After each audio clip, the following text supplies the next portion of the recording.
Hey guys, it's Djinnblade8304 here, and today is going to be the first of the Lego Ninjago Legacy set comparisons I promised you at the beginning of the year when I first bought these sets. As you can see on the left, we have the 70669 Kohl's Art Drawer with 587 pieces. It currently retails for $50. On the right, we have 70502 Kohl's Earth Driller as well. And this one has 171 pieces and retailed for $19.99 back in 2013. So we're going to be breaking these down by a bunch of different categories here. You can see on my clipboard that I did a bunch of note-taking, and I printed a bunch of these out from my other legacy comparisons, which you will see here very soon. So we're going to take a look at the first category, which is value. On the left, you see we have the newer version of Kohl's Art Driller, and for what you get, I think it has a pretty good value to it. It's 587 pieces. You get 4 minifigs, plus this giant stone warrior guy, which is just amazing. We'll get to him later, but this is just an amazing value for what you get, in my opinion. But you get 4 minifigs. 2 of them are exclusive, being the stone warriors over here, the stone warrior and the stone scout. And Kai and Cole you can find throughout multiple other sets throughout this amazing legacy wave of sets. Then on this side you have 171 pieces for $19.99. You only get 2 figures, but I can see why. I wish they would have included an extra stone warrior. I mean, I guess I could say that with, all of the sets that include stone warriors, right? Because army building would be good. You can't really army build an earth driller though, because that's just weird. But overall, I think it's a decent value. But it's not bad. I would have liked to see this priced at $15, but I understand why they priced it at $20. I mean, $20 is reasonable, I guess, but at least it's not $25, right? Let's take a look at the playability features of Kohl's Art Driller here, of the one from 2019. So we're going to move these figures out of the way. We'll talk to them later, or we'll look at them later, not talk to them later. That'd be weird. But so as you can see here, the Earth Driller is big and bulky, and it packs a good bit of detail and play features into it. So you can see, obviously, we have 2 stud shooters, which do not come on the other Earth Driller, obviously. But you can see that if you spin the front right tire if you hold it from the back, if you're moving straight forward, if you spin the front right tire, the drill will spin. Also, but if you just want the drill to be in one solid place and not moving, you can also spin this knob here at the back, which I think is a really great play feature that the other Earth Driller just didn't have, unfortunately. You also have these 2 clips for the weapons at the back. There's a little bit of weird color showing underneath the bottom, but, whoever looks at the set from the bottom, right? You can see these engines can also move up and down. They're not really supposed to, but they just can. I guess it's a feature. And you can see each part, or both parts, spin in different directions, which I think is great. The cockpit is removable, if I can get it off here, and you can fit 2 figures inside comfortably. I'm just going to demonstrate that right now. So as you can see, 2 figures fit in here comfortably, then the cockpit can go back on right over their head, and you probably won't be able to get a 3rd figure in there now that I look at this more closely. And again, as for the back, you can clip the weapons just like this here. I broke it. Nice. Like that. And then once you fix this one, you can clip Cole's side of Quake's to the back there. Or if you wanted to, you could put both of Kai's swords up front. That's totally up to you. And it doesn't really affect the cockpit going on in any way. So you could just do that and it'll still go on the exact same way. As for playability on the old Earth Driller, you can see that there's just not much. If you spin either one of the front wheels, because they both are connected throughout the same axle, unfortunately, which these are not, which I really appreciate that. That's amazing. See, if you spin either wheel, the drill will move. If you drive the car, the wheel will move. Same thing for that. If you drive this, the drill will move. Which, I really appreciate the fact that the drill can move on both of these. It's just such a great play feature. I wish it would have been able to be done manually and not through the wheel. That would have been much better in my opinion, but and you can open up the cockpit. You can comfortably fit one minifig inside. You definitely cannot fit two. I mean, you might be able to if you really squeeze one in, but I don't see it happening. So, Cole just fits comfortably inside there. There's no place to stick his elemental blade, unfortunately. No clips right here or anything like that. It can fit inside with him, but not very well. I mean, if you put it like that and just close it like that. So, I mean, it's not great, but it works, I guess. I wish there would have been a clip somewhere, or like they could have used one of those robot arm pieces right there and to hold on to his weapon. But still not bad. And you know, I forgot to mention this with the other one, but you can just do that to a bad guy. Oh, and one more thing for the playability with the other Archiller. You have this giant stone warrior. He can sit. His arms are posable. There's two swords. His head can move. You can remove this mask part right there. Not much else to it. Just you can definitely have some fun with this fighting the Archiller. I think that would be a lot of fun to see these two go at it. If somebody made like a stop motion about that. That'd be pretty cool. But so overall, the value is definitely going to go to the new Earth Driller, or the play feature is going to go to the new Earth Driller, just because it has so much more. It has the ability to do it manually and not have the driller move while you do it. But that's that. Let's move on to our next category, which is part usage. So for the part usage on this build, you can see that it has some decent color usage and some part usage.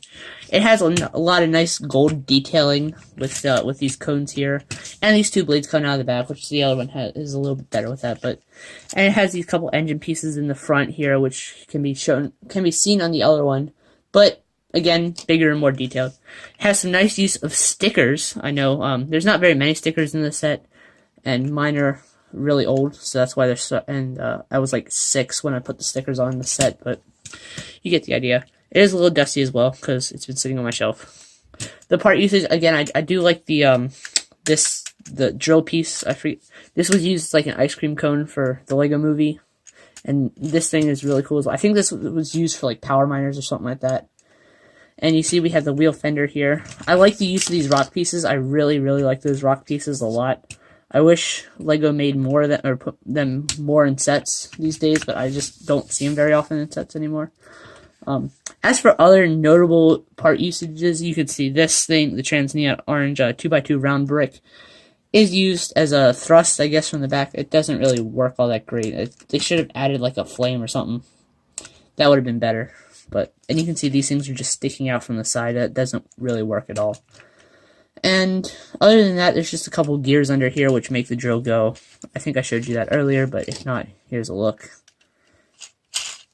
So that's really it for the part usage. I wish they would have used something like a couple cones to cover this up, because that's kind of ugly, and I don't really see that gray when I'm looking at this.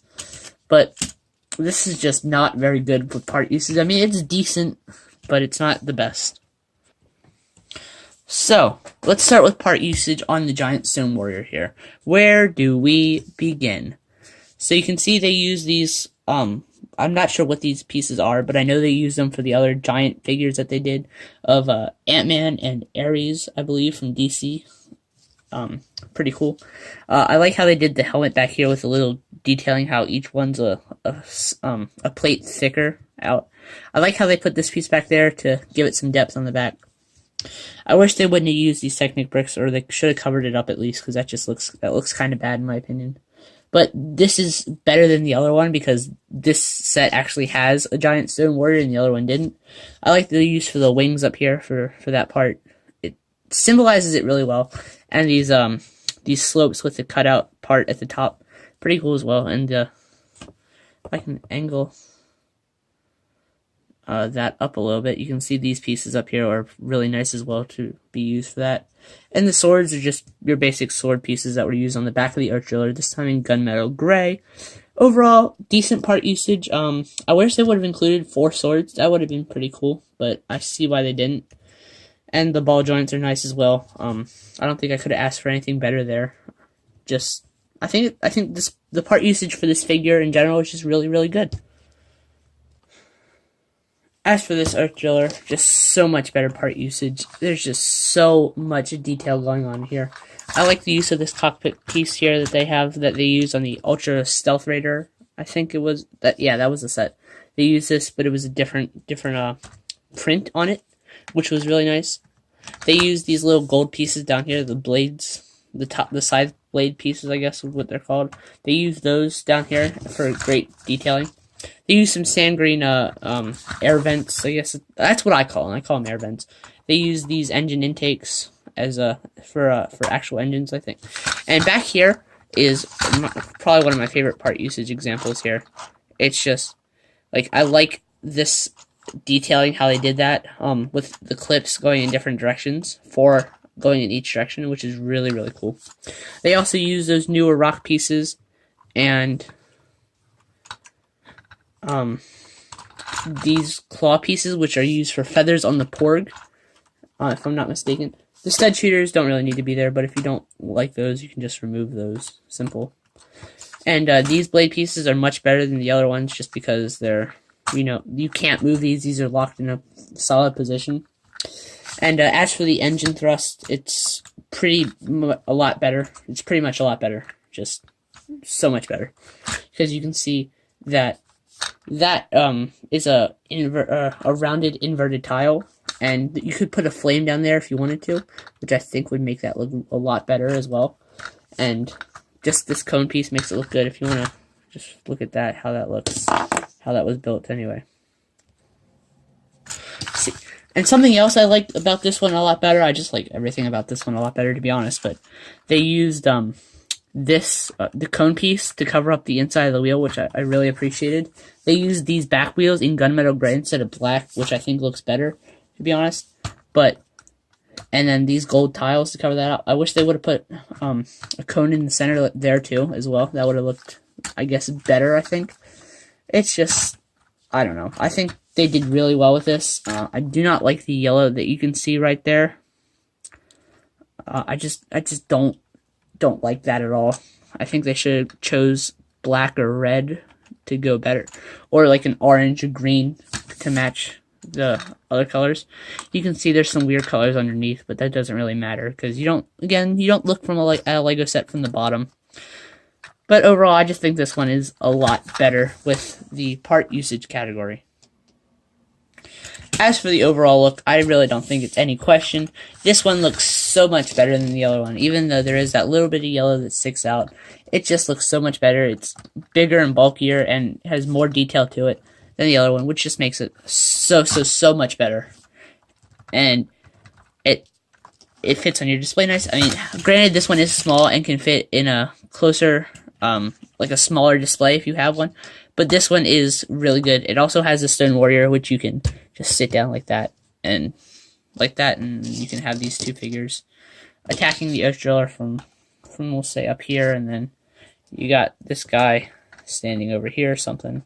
I don't know, but I just think this one looks so much better, regardless of how you display it. There is no displaying it in a bad way, unless, of course, you display it like this. Then that's just bad. So, what's my overall opinion? This one is a lot better. It had the final score of 4-0, and this one had the score of 0-4. This one's just so much better. The new one is purely better. And I mean, for $50, it's a great deal. You could probably find it on sale for $40 somewhere. This one you can probably get cheap, like $20 used, maybe like 30 sealed, I think, something like that. I just think this one's a lot better because it comes with this Stone Warrior as well, which is just great. I love that. These minifigs are so much better detailed. We didn't even get to talk about those, but I don't really think that's important. The minifigs are just a lot better. I mean, I don't know about the whole minifig in general, but that's debatable. Whether the minifigs are actually better or not, but I think they are. I think they're pretty good compared to the original ones, especially the Stone Warrior. Because if you just look here, just so much better. So much better. But anyway, that's going to be it for my first Ninjago Legacy comparison video. Thank you guys so much for watching this video. I hope you enjoyed. I'll be doing another Legacy comparison video here soon. This will be coming out the following Friday after this is posted. So, thank you guys for watching, and I'll see you in the next video. This is Djinnblade 8304 signing off. Bye.